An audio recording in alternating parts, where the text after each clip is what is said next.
அன்பான தோழர்களே, இந்த உலகத்துல எப்ப பாரு சண்டை. நமக்கும் மாம்சத்துக்கும் ரத்தத்துக்கும் அல்ல. வேற என்ன சொல்றது, பிரபஞ்சத்தின் லோகாதிபதிகள் அந்தகாரத்தோடும் நமக்கு போராட்டம் எப்போ இருந்துட்டே இருக்கு. ஆகவே நம்ம நிறைய முறை என்ன ஆகிறோம், விழுந்து விழுந்து பாவத்தில் விழுந்து போகிறோம். இந்த சண்டையில நம்ம தோத்துனே இருக்கிறோம், ஸ்டெடியா நிக்க முடியல. நம்முடைய பிசாசாலும் அதிகமாக பலமா இருக்கிறான்னா நம்மளும் என்ன பண்ணோம், அதிகமா பலமும் இந்த கால பாஷையில சொல்லணும் அதிக வெப்பன்ஸ் எல்லாம் வச்சுக்கிட்டு நாம டேஞ்சரஸா நம்மளும் இருக்கும். நம்ம அப்படி இருக்கிறது இல்லை.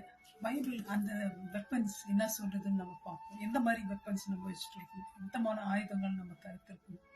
நம்ம மைண்ட்ல கான்ஸ்டன்ட் தாட் வந்துட்டே இருக்கு. அதுக்கு வேதம் என்ன சொல்லுதுன்னு தெரியுங்களா? நம்ம சால்வேஷன் என்ற ஹெல்மெட்டை நம்ம போட்டுக்கணும். ஹெல்மெட் போட்டுக்கோன்னா நம்ம மூளை என்ன பண்ணுது, சிந்தனைகளையும் பாதுகாப்பு, ரட்சிப்பு. அந்த ரட்சிப்பை நம்ம பெறணும். அது இல்லாமல் பிரஸ்ட் பிளேட் என்னது, நம்ம நெஞ்சு பாதுகாக்கிறது. சண்டைக்கு போனோம் அது நமக்கு நீதி, அதை நம்ம தரித்துக்கணும். நம்பிக்கை, ஷீல்டு. யாராவது அம்பு ஏறாங்கன்னா ஷீல்டு வச்சு நிற்பாங்க சண்டைக்கு போறவங்க. அதுதான் என்னது, இயேசு மேல வச்சிருக்கிற நம்பிக்கை. அது இல்லாம பெல்ட் என்னத்தை குறிக்குது, இடையில கட்டுறோம் ஸ்ட்ராங்கா நிக்கணும். உண்மை என்ற பெல்ட், சுவிசேஷம் என்ற பாதரட்சியை நம்ம எடுத்துக்கணும். அது மாத்திரம் இல்ல, ஸ்வாட்னா கத்தி. நமக்கு பாஷையில சொல்லணுமா, இது என்ன குறிக்குது, பரிசுத்த ஆவியானவர் குறிக்குது. அவர் நமக்கு கத்தி போல கூட இருந்து நமக்கு உதவி செய்யறாராம். இதெல்லாத்தையும் நம்ம ஒரு நாள் தரிச்சுங்கிறது இல்லை, டெய்லி தரிச்சிட்டு இருக்கிறோம்.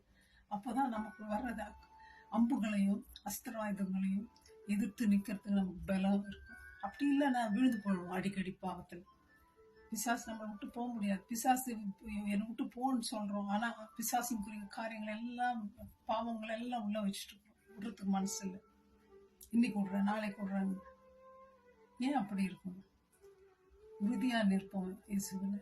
பிசாசின் எல்லா காரியங்களும், இச்சை, பாவமான காரியங்கள், நம்மளை அடிமைப்படுத்துகிற காரியங்களுக்கு விடுதலை பெறுவோம். இயேசு கிறிஸ்து பரிசுத்த ஆவியானவர் நமக்கு உதவி செய்வோம். அப்படி உங்களுக்கு இல்லையா, விடுதலை இல்லையா, இன்னைக்கே இந்த ஆயுதங்களை தரிச்சுக்கணும். வெற்றி உள்ளவங்களா வாரில் வின் பண்ணுங்க. May God bless you, my friends. Thank you. Bye-bye.